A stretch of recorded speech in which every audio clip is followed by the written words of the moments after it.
Oi. Amém, irmãos. Graças a Deus. Deus está abençoando a vida do Diácono Gonzaga nessa noite, que louvou ao nosso Deus com esses cânticos, né, tão belos, que trazem edificação ao nosso coração, né? Em meio ao perigo, em meio à dor, nós temos o Deus que está presente conosco. Eu peço aos irmãos que os irmãos não deixem de orar pelo Bernardo, não, viu? Sabe o que é isso? Isso é o efeito pandemia. Esse tempo todo em casa, sem vir aos cultos, e aí agora que está voltando, ele está se adaptando.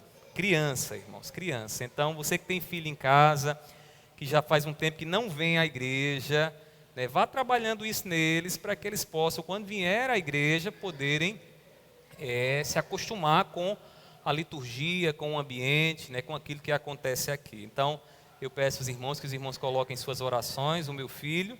E se você tem filho e tem a oportunidade de trazê-los à igreja, não se distancie não. É hora de trazer e pedir a graça de Deus para a gente poder trabalhar isso na vida deles. Nessa noite, nós vamos abrir as nossas Bíblias e vamos expor o texto lá dos Salmos 138. Nós iremos ler do versículo 4 ao versículo número 6.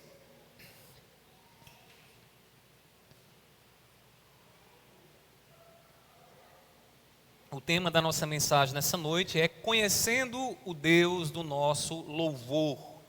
Nós hoje estaremos estudando um pouco mais sobre o nosso Deus e nos alegrar com aquilo que Ele é. Então, observe o texto, leia o texto comigo, Salmos 138, versículos 4 a o versículo número 6. São 3 versículos apenas. Diz assim a palavra do Senhor: Render-te-ão graças, ó Senhor, todos os reis da terra, quando ouvirem as palavras da tua boca, e cantarão os caminhos do Senhor, pois grande é a glória do Senhor. O Senhor é excelso, contudo, atenta para os humildes. Os soberbos, ele os conhece de longe. Que Deus aplique a sua santa palavra em nossos corações. Ainda feche seus olhos e ore comigo. Peça a graça do Senhor nessa noite. Meu Senhor, eu sei que já foi orado pela tua palavra, orado pela minha vida, e eu quero nesse momento te pedir, Deus, tenhas misericórdia de mim. Tenhas misericórdia porque a minha mente, Deus, é tão limitada, tão pequena. Eu sei que não é diferente da mente dos meus irmãos. Seja com eles nessa noite. Que o teu povo, Senhor, possa compreender com inteligência e com sabedoria aquilo que a tua palavra aqui nos revela da tua vontade. Seja com cada um deles. Eu sei que eles já oraram, já pediram ao Senhor que nessa noite o Senhor pudesse lhes dar direção, estar lhes orientando, e eu te peço, usa-nos para a glória do teu santo nome. Assim eu te oro e te peço, e sei que o Senhor irá fazer bem mais do que aquilo que nós estamos aqui pedindo. Meu Deus, assim eu te oro, em nome do teu Filho amado Jesus. Amém, amém. Podeis sentar, irmãos. Irmãos, quando nós olhamos para a Bíblia, o que nós encontramos é Deus agindo na história, é Deus revelando a vontade dEle, o querer dEle na história. Deus escolhe um povo, Deus faz promessa a esse povo é levado cativo, é oprimido numa terra estranha, e Deus poderosamente salva o seu povo. Quando nós lemos o Antigo Testamento, nós encontramos ali a história do relacionamento de Deus com uma nação, a nação de Israel, o povo de Israel. Deus conduzindo aquele povo de uma terra estranha, agora a uma terra da promessa, a terra prometida.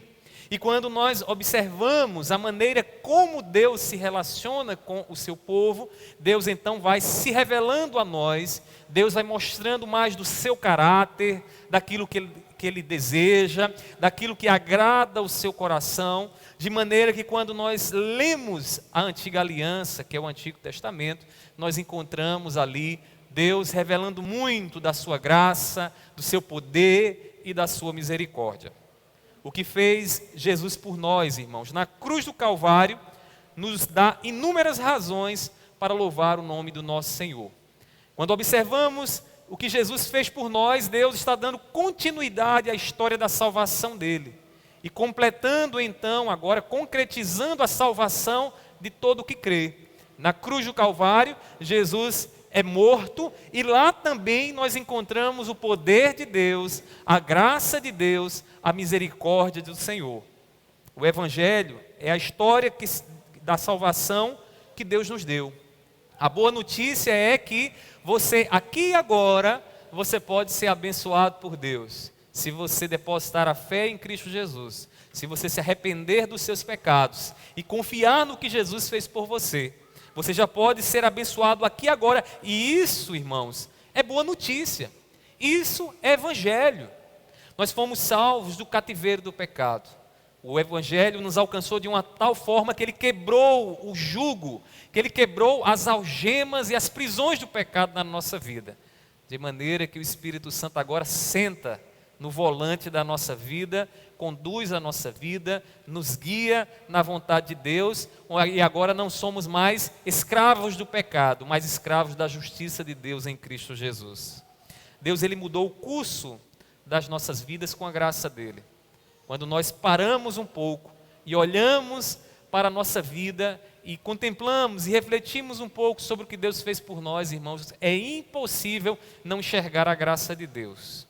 Compreendendo quem você é e quem nós somos hoje, pecadores, rebeldes a Deus, à vontade de Deus, Deus decide nos abençoar, Deus decide nos alcançar. E isso é graça do Senhor, isso é favor do Senhor sobre nós.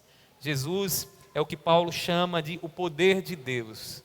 Lá em Romanos, capítulo 1, versículo de número 16, Paulo diz o seguinte: diante de um povo, diante de uma sociedade que lhe pressionava a se envergonhar intelectualmente do Evangelho, Paulo diz o seguinte, Romanos 1,16: não me envergonho do Evangelho. Eu não me envergonho do Evangelho, porque é o poder de Deus para a salvação de todo o que crê. Quem crê no que Jesus fez na cruz do Calvário, experimenta a história da salvação na sua vida. O poder de Deus, a misericórdia de Deus, que nos liberta da condenação do pecado. Deixa eu contar aqui uma história para vocês. Assim que eu me converti, eu achava muito estranho quando os crentes diziam essa história de salvação. Eu achava estranho porque eu fui aos poucos, mesmo que eu tenha entendido o que Jesus fez por mim, mas alguns detalhes dessa salvação eu só fui compreendendo aos poucos. E eu não entendia quando os crentes diziam o seguinte, quando os irmãos lá da igreja de Macaparana diziam: olha, a salvação de Deus, Deus nos deu a salvação. Eu sempre perguntava: mas salvos de quê? Eu fui salvo de quê?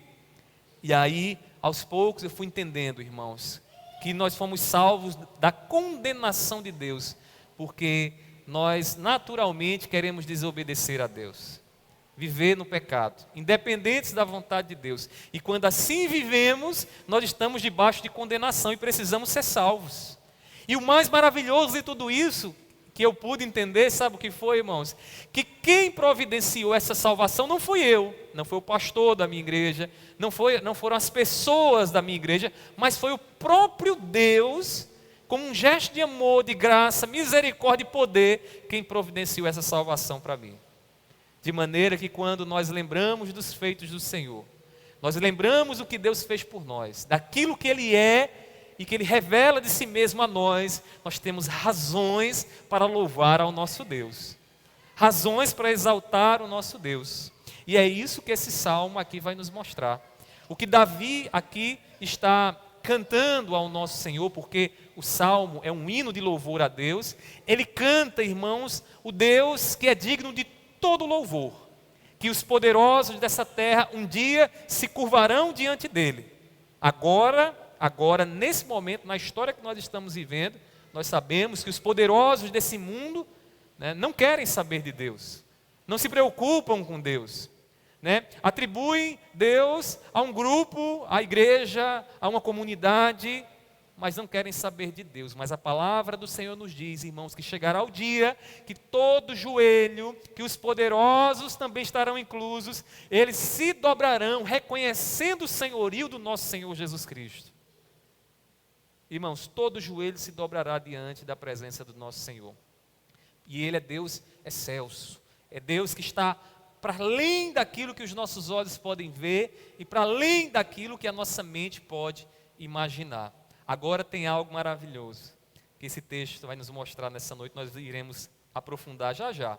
É que esse Deus também, irmãos, é Deus que se preocupa com o humilde. É Deus que, apesar da glória que tem, Ele se importa conosco também. Não é assim que a gente canta, né? A gente canta assim: e apesar dessa glória que tens, tu te importas comigo também. Quem é essa pessoa que Deus se importa? O texto nos diz que esse Deus excelso é o Deus que se preocupa, que se importa com o simples, com o humilde de coração, com aquele que reconhece a sua fraqueza e reconhece também a sua dependência de Deus para ser alguma coisa. Mas esse Deus também é Deus que vê de longe, é Deus que não tem comunhão com o soberbo, que não tem nenhum tipo de prazer na vida do orgulhoso e na vida do prepotente. Pelo contrário, Deus rejeita. Deus rejeita. Rejeita como você rejeita aquela pessoa prepotente. Conviver com gente prepotente é difícil, irmãos, porque já sabe de todas as coisas. É pessoas que não querem ser ensinadas.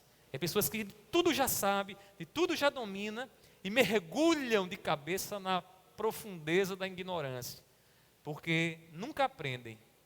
Irmãos, se nós sentimos isso, imagine Deus. Quando olha para a pessoa tão minúscula que somos nós, e olha para nós e nos vê como pessoas soberbas, capazes de fazer alguma coisa. O Salmo vai dizer que Deus olha de longe, que não há comunhão entre Deus e essas pessoas, porque Deus tem comunhão com o humilde, porque Deus tem comunhão com aquele que tem um coração dependente dEle, com aquele que está aberto para receber o cuidado dEle na sua vida, como aquele filho que diz: papai, me leve daqui, papai, cuide de mim, papai, me proteja, num ato de dependência. São por coisas como essas, irmãos, que a gente entende muito bem o que Jesus quer dizer, que precisamos ser como crianças para entrar no reino dos céus. Não tem como, meu irmão, não tem como você gozar as bênçãos do reino de Deus se você não tiver a dependência de uma criança. Olhar para Deus e dizer: Senhor, eu sou tão pequeno, são tantos os meus problemas, são tantas as dificuldades desse mundo, Senhor, que eu não tenho forças para resolver. Por isso que eu dependo do Senhor. Senhor, eu não consigo resolver nem o meu próprio pecado. E a gente então se entrega aos cuidados do Senhor. É por isso que os antigos já diziam o seguinte: que você não tem como gozar o Evangelho, experimentar o Evangelho, se você não tiver a virtude principal, que é a humildade. Sem humildade você não precisa do Evangelho. Sem humildade você se acha bom demais para conquistar a salvação. Sem humildade você não precisa de um Deus poderoso, você já é poderoso. Então, se você não tem humildade, você não pode se alegrar em Deus. Você não pode se alegrar naquilo que Deus revela em teu favor. Você que está nos ouvindo nessa noite, que ultimamente tem andado tão seguro de si mesmo, que Deus tem lhe dado a graça de você ter uma boa casa, de você ter uma boa saúde, de você ser muito inteligente, nós precisamos de humildade. Porque essas coisas muitas vezes nos distanciam de Deus, sabe por quê? Porque a gente começa a se olhar no espelho e começamos a achar que nós somos bons demais. E quando isso acontece, sabe o que acontece conosco? Nós deixamos de gozar a comunhão, o relacionamento com Deus. Porque o relacionamento com Deus é um relacionamento de dependência. O Evangelho restaura a dependência que nós temos com Deus, aquela dependência que perdemos lá no Jardim do Éden, quando éramos ali em Adão, pessoas dependentes do Senhor, da vontade de Deus. O pecado diz: não, agora você pode seguir a sua vida independente de Deus, nos iludindo, nos enganando e nos lançando nas trevas.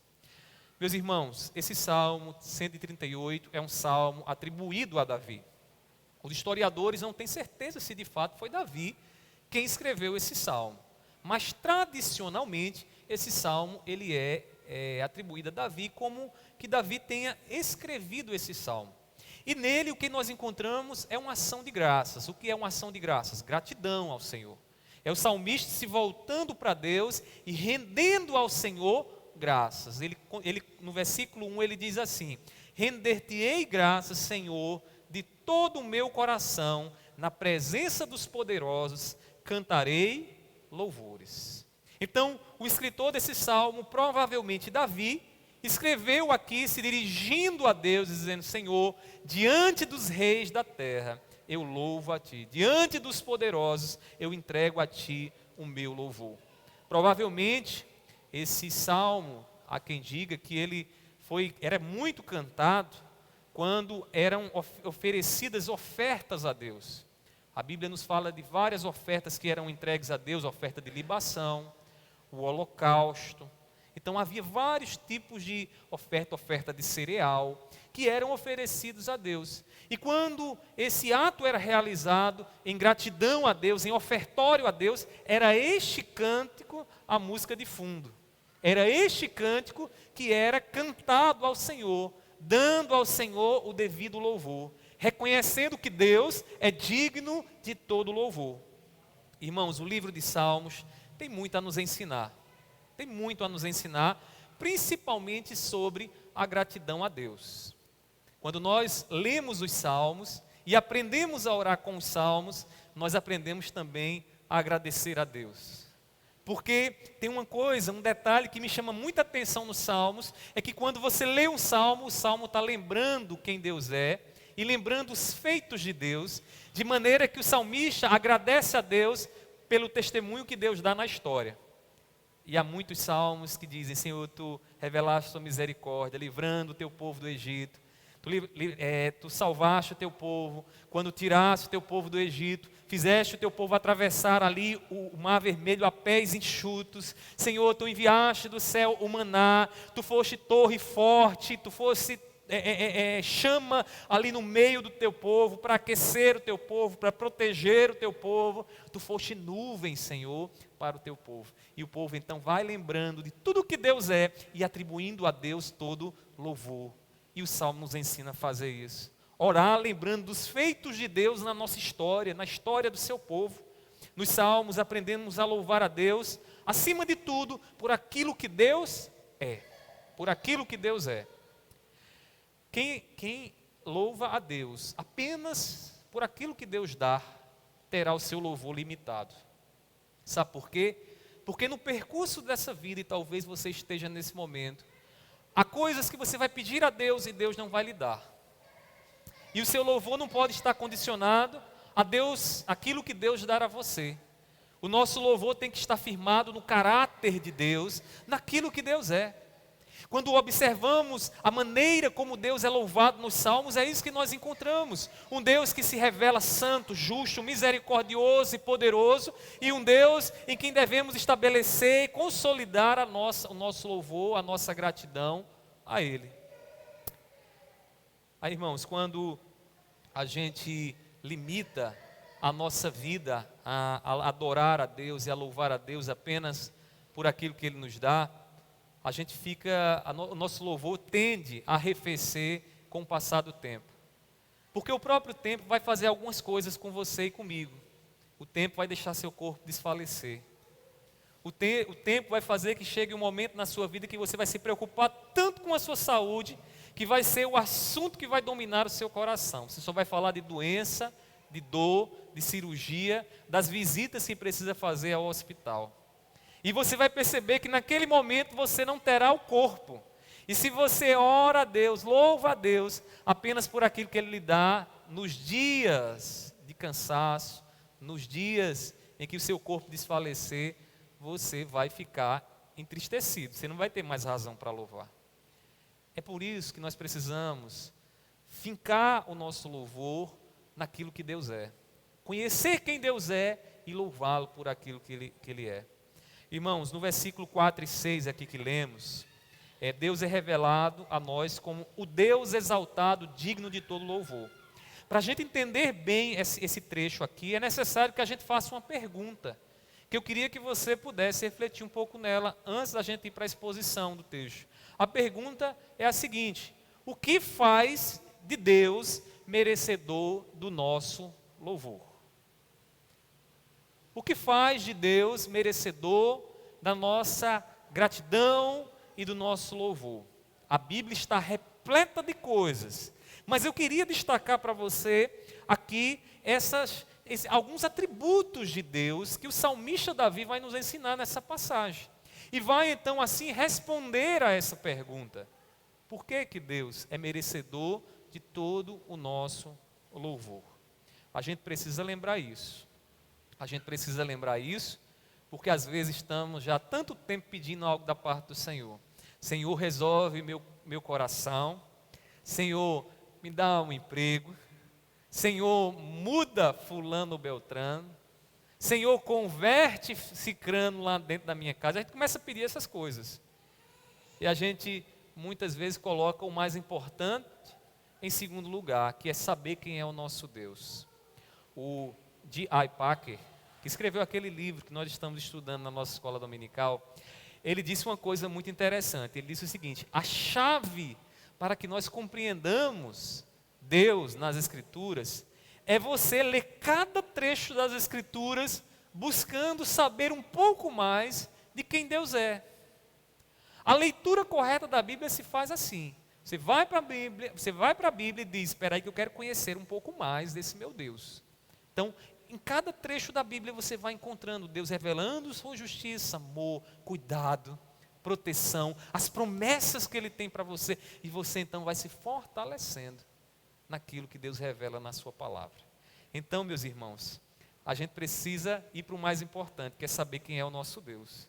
E entender por que precisamos louvar a Ele e por que Ele é digno de todo louvor. E aí o salmista aqui, ele canta 3 atributos de Deus nessa passagem.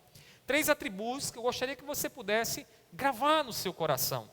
Primeiramente, irmãos, o primeiro atributo que Davi canta de Deus e que faz Deus então merecedor de todo louvor é o atributo do poder de Deus. O poder de Deus.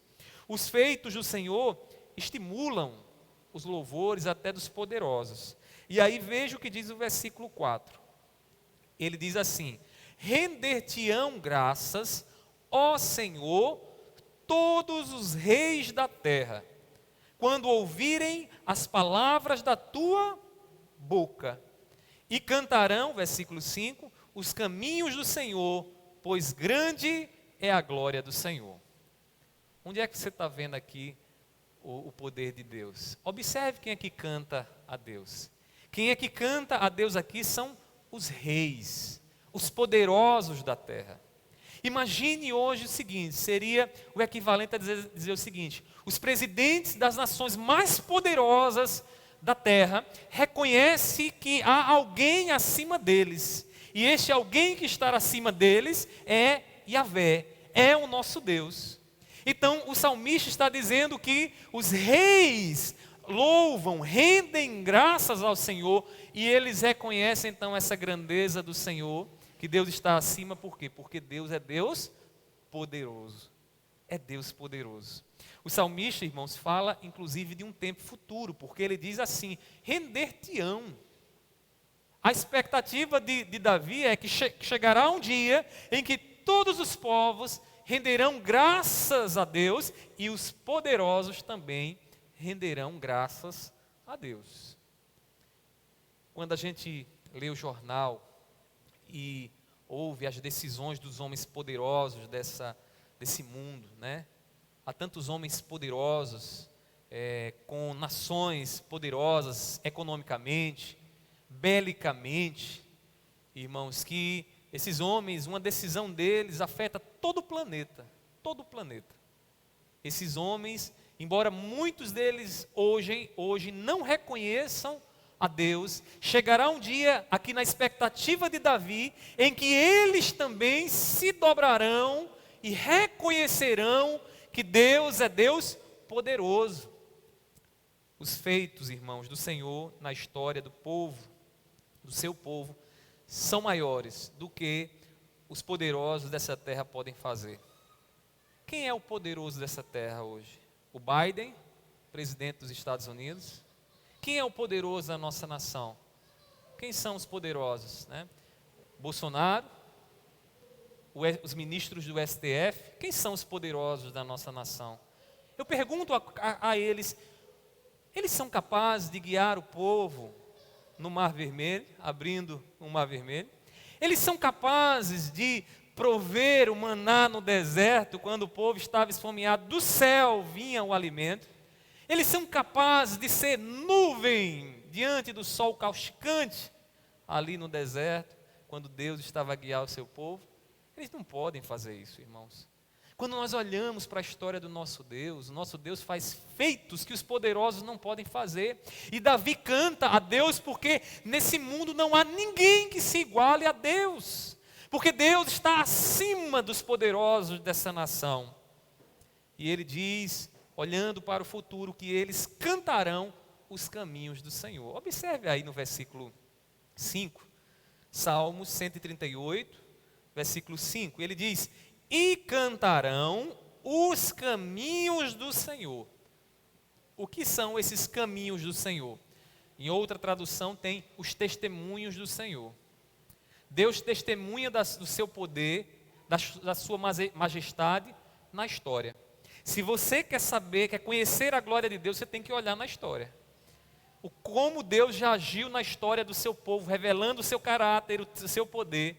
E o salmista está dizendo que os poderosos, os reis, reconhecerão e cantarão os caminhos do Senhor. Vai chegar um dia mais adiante, que os poderosos dessa terra vão dizer: o Deus dos cristãos era o Deus criador dos céus e da terra, é o Deus criador dos céus e da terra. Naquele dia, irmãos, os poderosos da terra sequer conseguirão olhar com os olhos abertos para a glória do nosso Deus. Davi já estava vendo isso, irmãos. E Jesus vem nos dar essa certeza. Porque Jesus, irmãos, ele veio aqui, revelou-se para a nossa salvação, mas prometeu que voltaria para nos buscar. E ele vai voltar em glória para reinar sobre os céus e sobre a terra. O Pai lhe deu toda a autoridade e essa é a nossa expectativa. O Deus poderoso virá para reinar sobre tudo e sobre todos. Os homens verão a glória de Deus na salvação do seu povo. Quando naquele grande dia Deus estará separando aqueles que com poder Ele salvou na cruz do Calvário. E dirão: venham para mim, fiquem aqui debaixo das minhas asas vocês. E dirão aqueles que até professavam da boca para fora o nome de Deus: afastai-vos de mim, porque eu não vos conheço. Meus irmãos, o nosso Deus, Ele é digno de todo louvor, pois Ele nos salvou de forma poderosa, poderosa.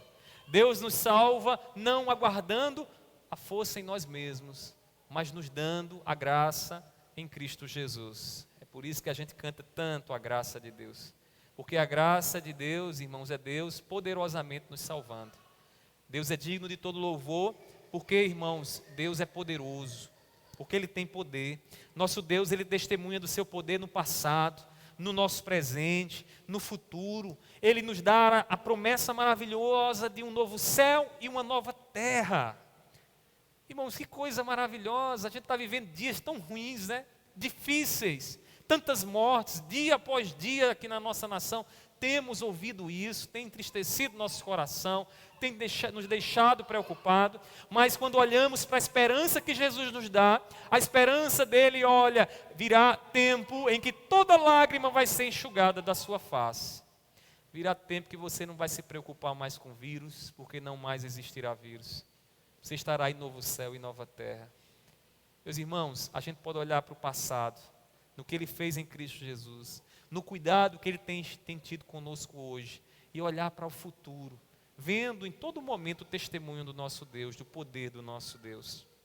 Os poderosos dessa terra, eles devem ouvir o Evangelho e louvar o poder de Deus. Se Deus tem lhe dado a graça de você ter hoje algum poder, de você ter a capacidade de realizar algumas coisas que outras pessoas não têm capacidade de realizar, tome muito cuidado, para que isso não tome o seu coração, mas para que você possa colocar Deus sempre no lugar que Ele deve estar, no trono do nosso coração. no trono do nosso coração. Meus irmãos, antes de prosseguir, Deus é poderoso. Deus é poderoso. E às vezes nessa vida tem muita gente que facilmente se engana, atribuindo às pessoas coisas que só Deus é capaz de fazer. Eu vi esses últimos dias, a gente está vivendo aqui, a nossa nação, desde as últimas eleições, a gente tem vivido uma polarização. Uma polarização de perspectivas políticas, ideológicas, que tem rachado família, destruído amizades, até igrejas têm sido prejudicadas com essa polarização. E uma coisa que eu vejo, e que é um discurso muito próximo, né, é o discurso religioso do discurso político. Na fé cristã, a exemplo da nossa fé, existe um Salvador, não existe? Existe uma grande expectativa de novo céu e nova terra. Existe uma expectativa de harmonia entre nós, do Deus reinando sobre nós. Mas se você olhar, essas mesmas categorias também vão ser encontradas dentro de um discurso político. Como? As pessoas olham para o homem e dizem, olha, agora o país vai mudar. Não é assim? Agora a gente vai passar dias de paz, dias de bonança, e aí muitos, sem se darem conta, colocam atributos divinos em pessoas humanas, em pessoas falhas. E aí é o gato por lebre. Parece que vai tudo melhorar e de repente vai tudo pelo ralo. Vai tudo por água abaixo. Sabe por quê, irmãos? Porque o único governo que se estabelece de uma forma perpétua, soberana e bom sempre é o governo de Deus. Então a gente precisa estar atento para isso, para colocar a Deus no devido lugar. E Ele é poderoso. Por isso nós rendemos a Ele todo louvor. Por isso que Ele é merecedor de todo louvor. Porque não há ninguém como o nosso Deus. Amém? Que Deus nos ajude. Que Deus nos ajude. Irmãos, o salmista ainda nos mostra algo mais. Ele mostrou primeiramente que Deus ele merece nosso louvor porque é poderoso nos feitos dele. Os reis reconhecerão isso, né? Os reis cantarão, os poderosos cantarão os caminhos do Senhor, porque os poderosos não têm o mesmo poder de Deus. Mas além disso, outra virtude que o salmista aqui nos revela e que faz de Deus merecedor de todo louvor é que Deus, Ele é Deus compassivo. A compaixão de Deus. E aqui eu acho esse texto belíssimo. Quando o salmista diz assim no versículo 6, na parte A, veja o que ele diz assim: o Senhor é excelso, contudo atenta para os humildes. Atenta para os humildes. Deus está acima dos reis, acima da criação. Ele é o que nós chamamos de Deus transcendente. Por que transcendente? Porque Ele está acima, Ele transcende, Ele está para além da criação. Mas aí diz o texto, contudo, Deus, embora seja tudo isso, Ele diz, Ele atenta aos humildes.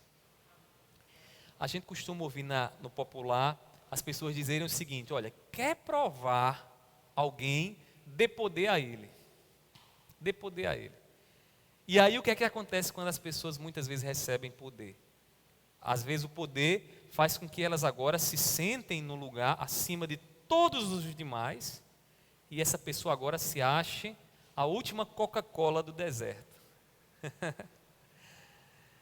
Irmãos, o que Deus está nos ensinando aqui é que Ele, embora pudesse ser e é a pessoa mais elevada do universo, o ser mais elevado do universo, Ele se preocupa com o humilde. Ele não está ali distante dos humildes e simples, Ele está junto dos humildes e simples. Irmãos, apesar de Deus estar acima de tudo e de todos, Ele se preocupa com você, que tem se mostrado dependente dEle.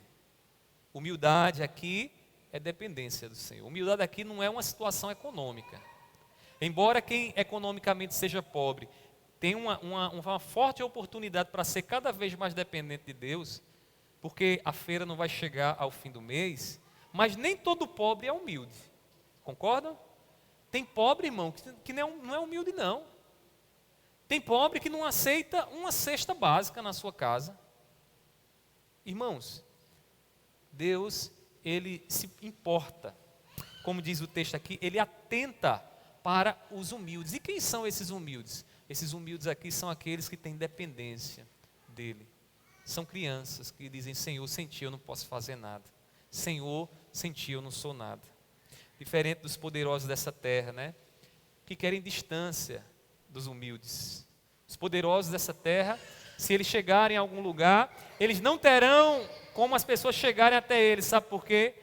Porque eles terão seguranças à volta dele. O humilde, ele não vai ter as suas necessidades ouvidas. Por quê? Porque os poderosos não permitem que eles cheguem até ele. E é interessante que quando isso acontece, você pode observar na mídia que há logo um destaque. Olha, alguém simples chegou perto de tal autoridade. Como se isso fosse a coisa mais, né, excepcional. Deus está dizendo, o Deus do universo, Ele atenta para o humilde. Não há abismo entre Deus e o pobre de espírito. Não há abismo entre o Deus poderoso, Criador dos céus e da terra, e a sua vida, meu irmão. Você que tem demonstrado essa dependência de Deus, Deus está junto de você. Como Jesus bem ensinou lá no Sermão do Monte, Mateus capítulo 5, versículo 3. Abra sua Bíblia aí. Faça esse esforço para você não cair da bancada, nem cochilar aí no sofá. Abra sua Bíblia, Mateus 5, versículo de número 3. Jesus está aqui no famoso Sermão da Montanha e Ele está ensinando os seus discípulos acerca dos atributos dos filhos de Deus, as normas que guiam o reino de Deus. E Ele diz assim, ó: bem-aventurados os humildes de espírito, porque deles é o reino dos céus. Porque deles é o reino dos céus. E que reino dos céus é eles? A vontade de Deus. Neles está a vontade de Deus. Por quê? Porque eles são dependentes de Deus. Porque eles estão ali submissos à vontade de Deus. Porque eles dizem, Senhor, não prevalece mais a minha vontade, prevalece a tua. Meus irmãos, Deus é Deus de compaixão, e é por isso que Ele deve ser louvado. Deus é Deus compassivo, e é por isso que precisamos abrir os nossos lábios e render graças a Ele e dizer, Senhor, Tu és o Deus dos deuses, não há Deus como Tu, embora grandioso, potente, onipotente, poderoso, Tu se importa com os humildes, Tu se importa comigo, Tu conhece as minhas fraquezas, está inclinado às minhas fraquezas. Um dos segredos para gozar a bênção de Deus é a humildade, né? Por isso que Jesus diz bem-aventurado. Bem-aventurado aqui é a mesma coisa de abençoado. E quem é abençoado tem a aprovação de Deus. O segredo para gozar as bênçãos de Deus é humildade. É humildade que você pode experimentar até mesmo lá no seu trabalho. Você pode experimentar até mesmo nos relacionamentos da sua família, que talvez hoje estejam prejudicados. Que a humildade nos faz olhar para nós e ter um real retrato de quem nós somos. Pecadores, falhos, que erramos, que naturalmente esfriamos quando o Espírito Santo não está em nós. Meus irmãos, Deus, Ele está junto desses que são pobres de espírito. Essa humildade é a dependência de Deus. O contrário dela é independência, né? Quando Adão e Eva pecaram, foi o que aconteceu? Eles se tornaram independentes de Deus. Independentes de Deus. Disseram, olha, vou guiar minha vida como eu quero. Satanás diz, olha, tu serás como Deus. Então, para que tu ficares nessa dependência de Deus? Tu agora pode estar no mesmo patamar que Ele. Tu podes dirigir o curso da sua vida sem se preocupar com Ele. Então, come logo desse fruto aí e segue a tua vida. É diferente nos nossos dias, irmãos? Vocês acham que é diferente? É não, né? Como a gente se esquece de Deus fácil, né? Como a gente se torna independente de Deus. Mas quando a gente é humilhado, quando nós recebemos da parte de Deus a humildade de Cristo Jesus, nós nos tornamos dependentes de Deus. É isso que essa dependência aqui que o salmista está cantando nos ensina. Os humildes, eles estão abertos à atuação de Deus, e eles sabem louvar a Deus por isso. Eu vou dar aqui um exemplo para vocês, irmãos. Eu conheço pessoas que têm dificuldades. Mirelle, saia com ele, por favor. Tem pessoas, irmãos, que têm dificuldades. Vocês estão vendo, né? Estava gritando, aí saiu, para de gritar. Está vendo, irmãos? É assim, você tem que ter cuidado, porque isso aqui é tudo um jogo de manipulação e pecado, né? Então a gente precisa saber tratar com isso aqui. Entra, volta, conversa ali, traz para dentro de novo. Ó, cadê? O choro acabou. Irmãos, a gente precisa ter paciência, viu? Vocês que têm filhos aí, daqui um dia vai estar repleto de menino correndo aqui para todo lado, né? Então a gente precisa saber cuidar bem das nossas crianças aí. E pedir aos pais paciência também, né? Porque tem que ter muita paciência, não é fácil não. Irmãos, tem pessoas que de fato são humildes. E quem é humilde de verdade, irmãos, experimenta, está mais aberto ao agir de Deus, à provisão de Deus. Eu conheço pessoas que são humildes, e todas as vezes que recebem uma feira em casa, eles veem a mão de Deus. Eles dizem: olha, Senhor, eu sei que foi Tu quem colocaste esse pão sobre a minha mesa. Eu sei que foi Tu quem trouxeste essa pessoa aqui. Agora pare e pense, irmãos, o orgulhoso, aquele que não é humilde, ele não consegue ver essas coisas. O que ele vai ver é o seguinte: poxa, eu preciso mudar minha vida, eu não posso ser dependente dos outros. Irmãos, quem é humilde está aberto à atuação de Deus. E não só para receber uma cesta básica, de várias e várias maneiras. Desde o momento de dizer: meu irmão, eu preciso da sua oração, que é um ato de humildade. Pedir a oração do outro é dizer: eu não tenho força, eu preciso de você, eu preciso que você ore por mim. Meus irmãos, o poder e a compaixão de Deus são atributos dele. São atributos do Senhor, que nos leva a louvar ao nosso Senhor. Deus, ele se compadece do humilde. O Deus poderoso vai em direção ao humilde e socorre o humilde. Esse é o nosso Deus. E essa compaixão dele nos enche de louvor ao seu nome. É por isso que nós o exaltamos. É por isso que nós rendemos louvores a ele, porque ele é Deus que se compadece, que condescende com aqueles que são humildes. E você que está nos ouvindo nessa noite, que talvez guerreie aí no seu coração o orgulho, porque você não quer estar por baixo, você quer estar sempre por cima, porque você acha que está sempre certo, todo mundo está errado. Peça a Deus que trabalhe na sua vida, para que você possa estar mais aberto à graça dele, aquilo que ele tem para a sua vida.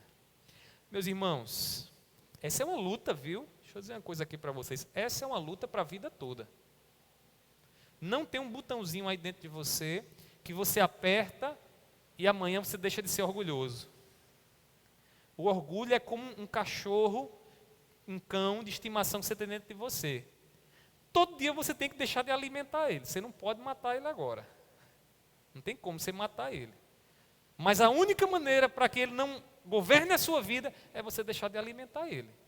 Ele vai ficando fraco, sem força, até que ele fique lá sonolento, que ele fique lá dorminhoco, e aí ele não age sobre você, ele não prevalece sobre você, mas tirar ele de você, arrancar ele de você,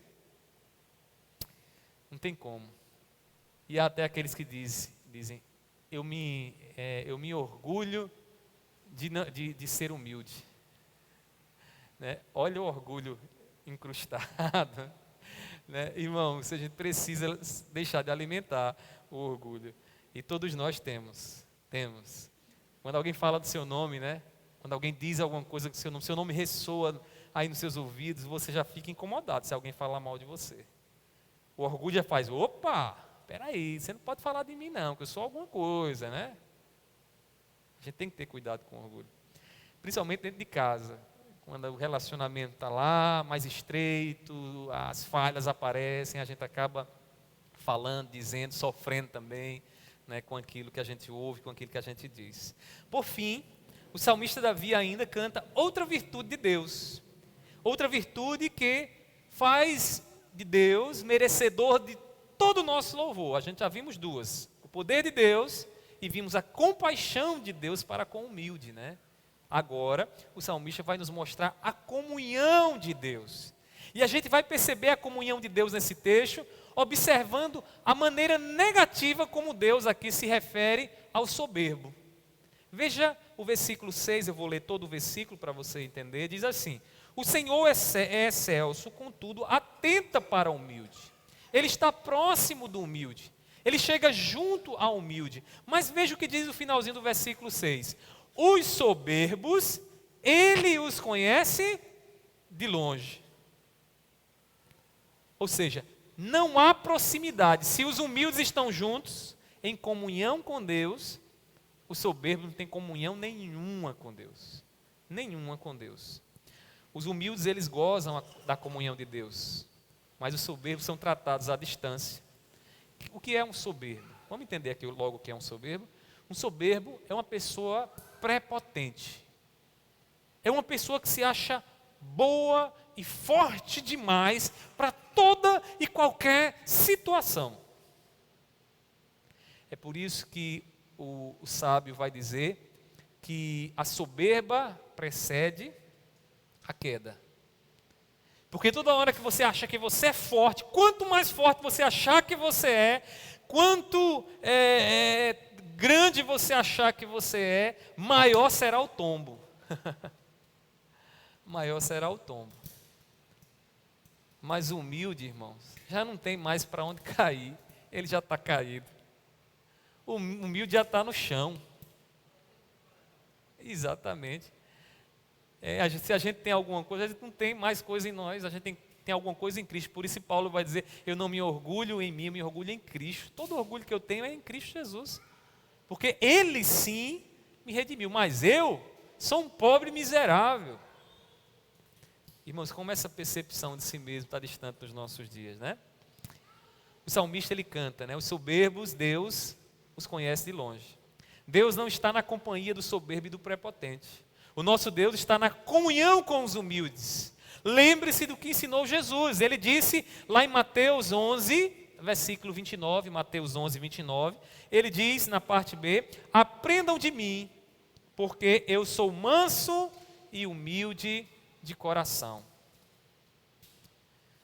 O soberbo, irmãos, ele não aprendeu de Jesus. Ele não aprendeu de Jesus. A oração do soberbo é aquela oração batendo no peito. Senhor, tu sabes quantas obras de justiça eu já fiz. Tu sabes como eu sou bom. Tu sabes quantas coisas maravilhosas eu tenho realizado. Quantas pessoas eu tenho abençoado. É a oração do soberbo. Porque ele se dirige a Deus com essas prerrogativas. Eu sou bom, eu tenho feito tanto, então tu tem que me agraciar, tu tem que me abençoar. Meus irmãos, nós devemos largar o orgulho se quisermos andar com Deus. Você que está nos ouvindo nessa noite, seja aqui na igreja, ou seja em casa, passe em revista seu coração.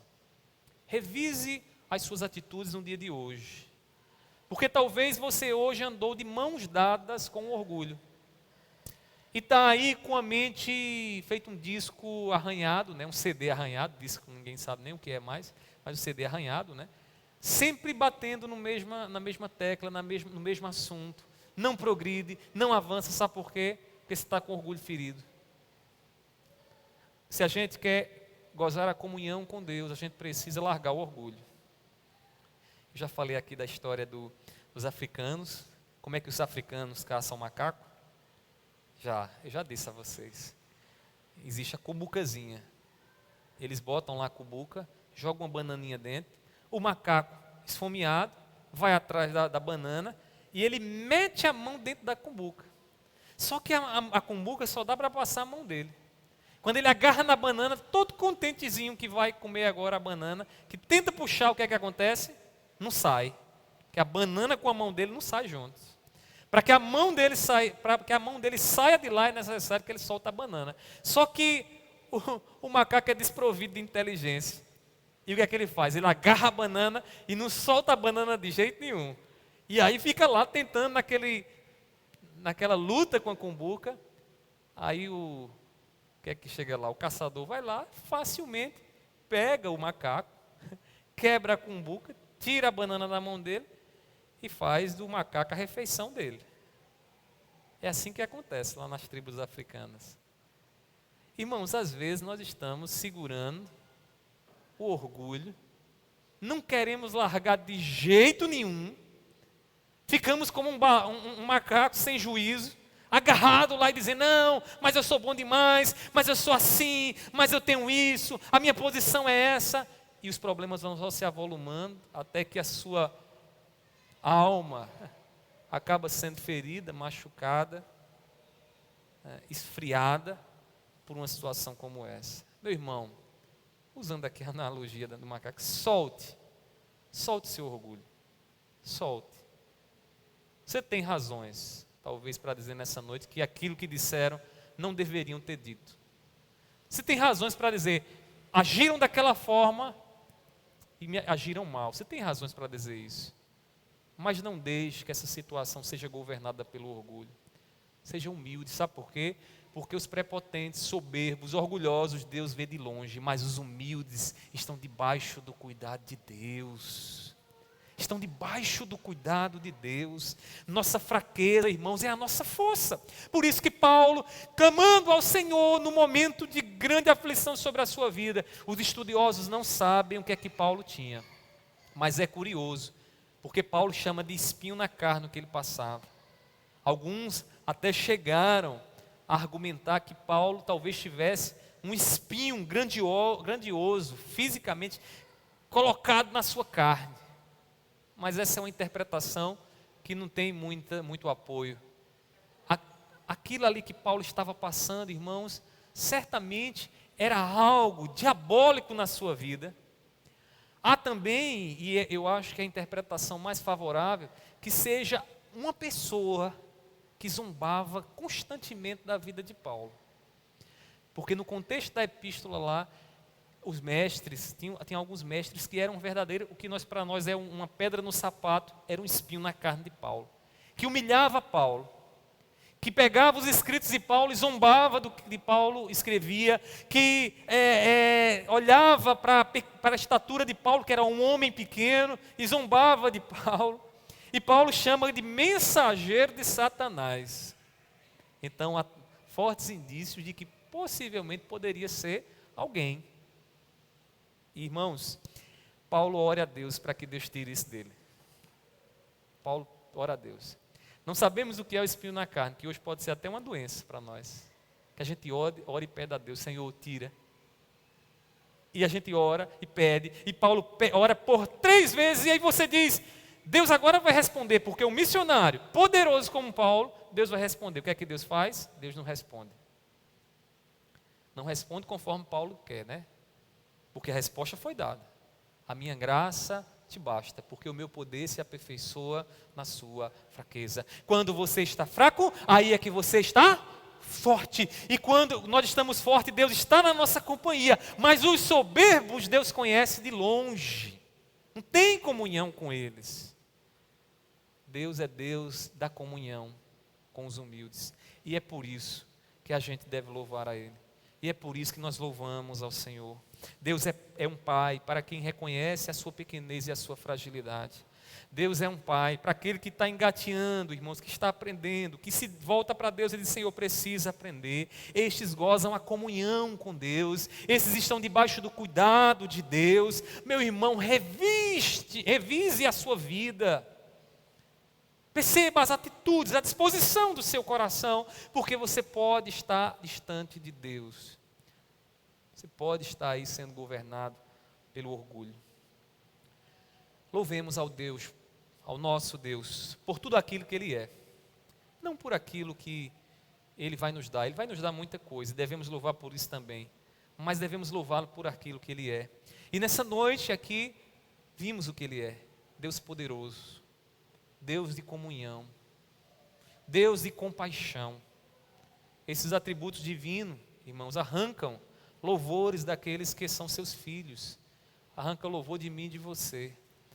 O incrédulo que não crê, que diz, eu só acredito se eu ver, se eu pegar, se eu cheirar, se eu colocar no colo, ele não vai louvar esse Deus. Porque diz a palavra do Senhor que é necessário fé para se aproximar dele. E fé é a certeza nas coisas que eu não vejo. Eu não vejo, mas eu tenho fé. Ele está aqui conosco, Ele está aí com você na sua casa, na sua cama aí. Está aí com você. Se aproprie disso pela fé. A fé que Ele lhe dá. A fé que Ele dá para você gozar tudo o que Ele é. Meus irmãos, eu tenho 3 filhos e eu já percebi uma coisa, que é muito natural que os filhos reconheçam o amor do pai. É por isso que é extremamente terrível quando um pai age de uma maneira que decepcione seus filhos, que passe para os seus filhos algo que não lhes dê segurança.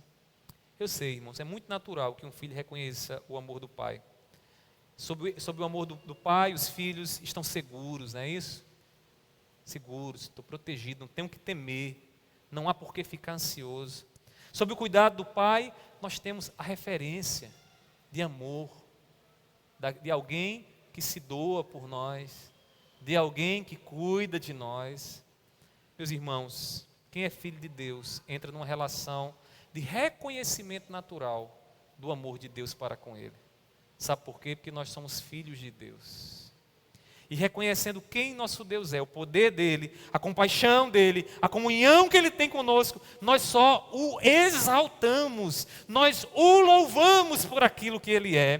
Que nessa noite, meu irmão, você que está aqui, você que é filho de Deus, que é filha de Deus, que você tenha no seu coração nessa noite razões para louvar a Deus diante daquilo que você ouviu nessa noite. Oremos, meus irmãos, para encontrarmos em Cristo todo o louvor que devemos dar ao nosso Deus, que devemos ao nosso Senhor. E eu gostaria de orar pela sua vida, orar por você, orar por mim e pedir a graça do Senhor. Pedir para que o Senhor se revele a você e coloque em seu coração louvor ao invés de murmuração. Que coloque no seu coração a fé para você se relacionar com esse Deus e ter sempre razões para agradecer e para louvar ao Senhor. Então nós vamos orar nesse momento. Eu convido a igreja a ficar de pé nesse